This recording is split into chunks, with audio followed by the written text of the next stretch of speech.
नमस्कार, आपका हमारे न्यूज चैनल UK24 न्यूज में स्वागत है। मौसम समाचार। उत्तराखंड के इन 2 जनपदों में बारिश और बर्फबारी का अंदेशा, रहिए सतर्क। मौसम विभाग के अनुसार आज उत्तराखंड के उत्तरकाशी और चमोली जनपदों में कहीं-कहीं विशेषकर ऊंचाई वाले स्थानों में बारिश और बर्फबारी की संभावना जताई गई है। इससे लोगों की परेशानियां बढ़ सकती हैं। वहीं 3500 मीटर व उससे अधिक ऊंचाई वाले इलाकों में बर्फबारी होने का अंदेशा जताया गया है। अब बात करते हैं डीजल पेट्रोल के दामों की। उत्तराखंड में आज ये हैं पेट्रोल और डीजल की कीमतें। देहरादून की बात करें तो आज पेट्रोल के दाम है 94 रुपए 2 पैसे, वहीं डीजल के दाम है 87 रुपए 37 पैसे। हरिद्वार की बात करें तो आज पेट्रोल के दाम है 93 रुपए 19 पैसे, वहीं डीजल के दाम है 86 रुपए 48 पैसे।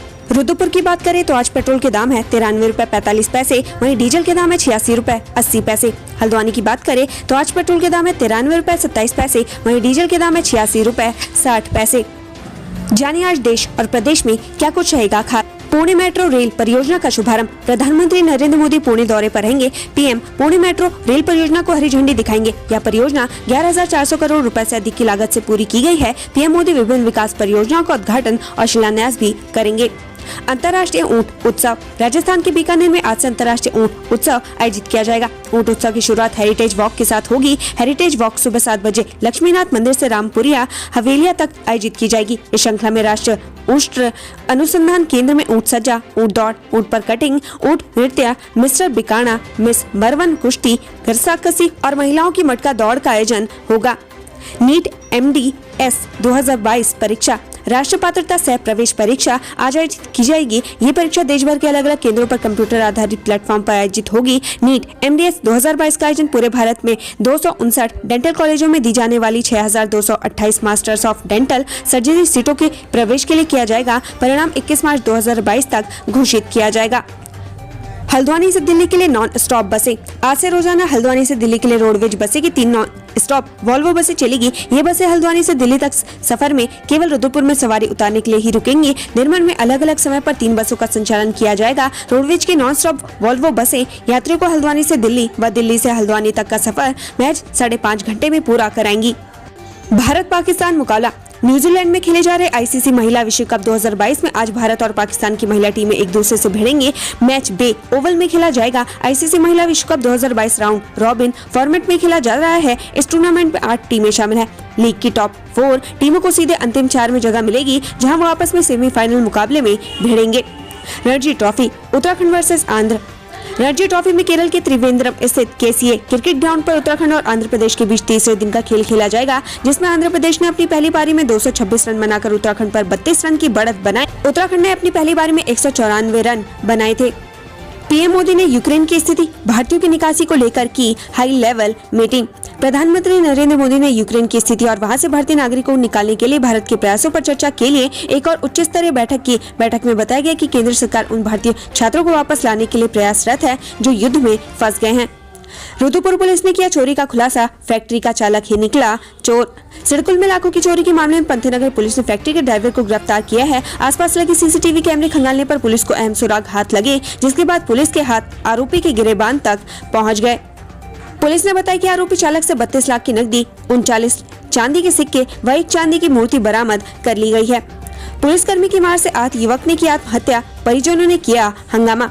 हल्द्वानी में एक युवक ने हाथ की नस काटकर आत्महत्या कर ली। बताया जा रहा है कि युवक ने पुलिसकर्मी की मार से आहत होकर ये कदम उठाया। वहीं SSP पंकज भट्ट ने पुलिसकर्मी को निलंबित कर जांच के आदेश दिए हैं। SSP का कहना है कि जांच के बाद आगे की कार्रवाई की जाएगी।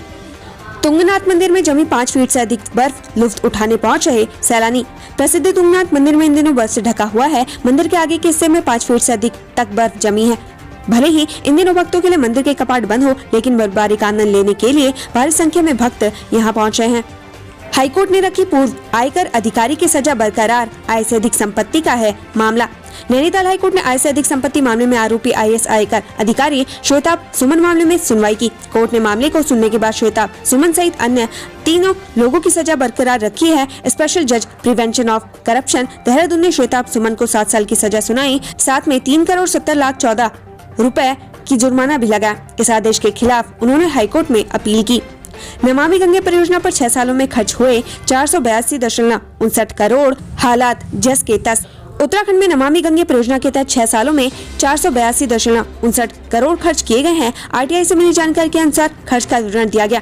वहीं पूरे मामले में आरटीआई कार्यकर्ता हेमंत गोनिया का कहना है कि नमामि गंगे परियोजना के नाम पर करोड़ों रुपए खर्च किए गए हैं। आज तक गंगा की हालत जस की तस बनी हुई है। पहाड़ की नहीं बदली तस्वीर, बीमार को डंडी कंडी में बिठाकर पहुंचाया अस्पताल। उत्तराखंड के कई गांव आज भी सड़क सुविधा से नहीं जुड़ पाए। इस कारण ग्रामीणों को आए दिनों मिलों का सफर तय करना पड़ता है। कुछ ऐसी तस्वीर टिहरी के नोडू गांव के में सामने आई है। यहाँ बीमार व्यक्ति को ग्रामीणों ने डंडी कंडी के सारे मिलों की दूरी पैदल नापकर अस्पताल पहुँचाया। शिक्षा विभाग में 443 घोटालों में नहीं हुई कार्रवाई, कांग्रेस की सरकार आने पर करेंगे जांच।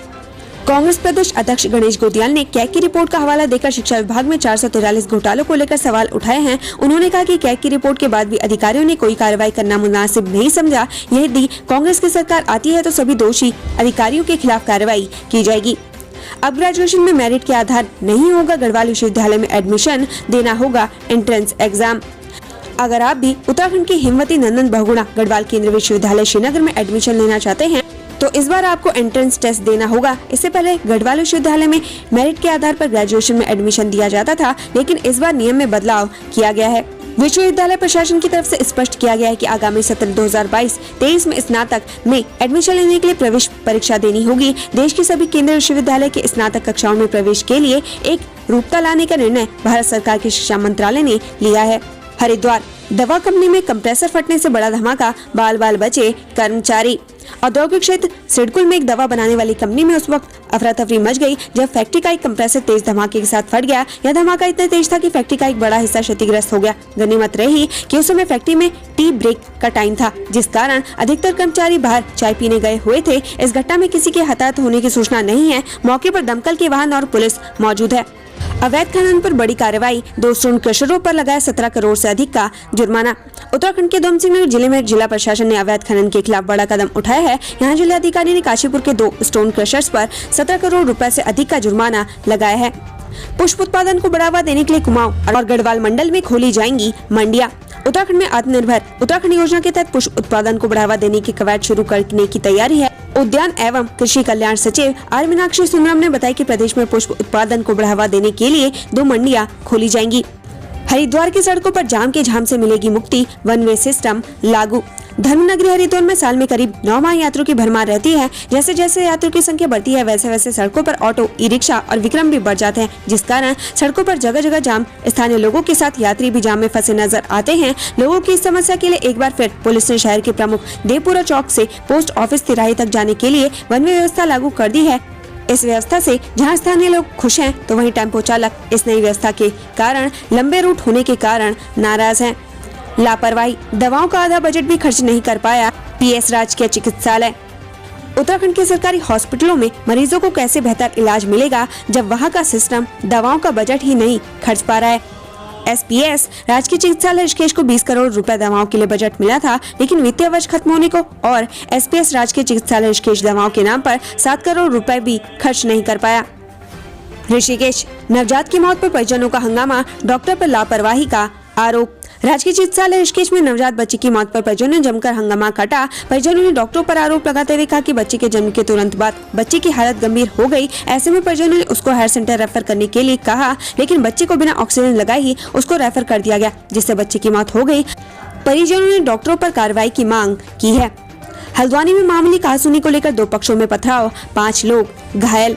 हल्द्वानी के गांधीनगर में मामूली बात को लेकर 2 गुटों के बीच पथराव हो गया, जिसमें 5 लोग घायल हो गए। मौके पर पहुंची पुलिस ने किसी तरह मामले को शांत करवाया। वहीं मामले में दोनों पक्षों की ओर से पुलिस को तहरीर दी गई है। हल्द्वानी चुनाव परिणाम आने से पहले निर्दलीय प्रत्याशी पहुंचा जेल, जाने क्या है मामला। नैनीताल जिले की हल्द्वानी विधानसभा सीट से निर्दलीय प्रत्याशी उमेश चंद्र जोशी को पुलिस ने जेल की हवा खिला दी है। उमेश चंद्र जोशी के खिलाफ पत्नी ने मारपीट का आरोप लगाया है। पूरा मामला लालकुआं कोतवाली क्षेत्र का है। उत्तराखंड से संबंधित ऐसी ही खबरें पाने के लिए हमारे चैनल को लाइक व सब्सक्राइब जरूर करें। धन्यवाद।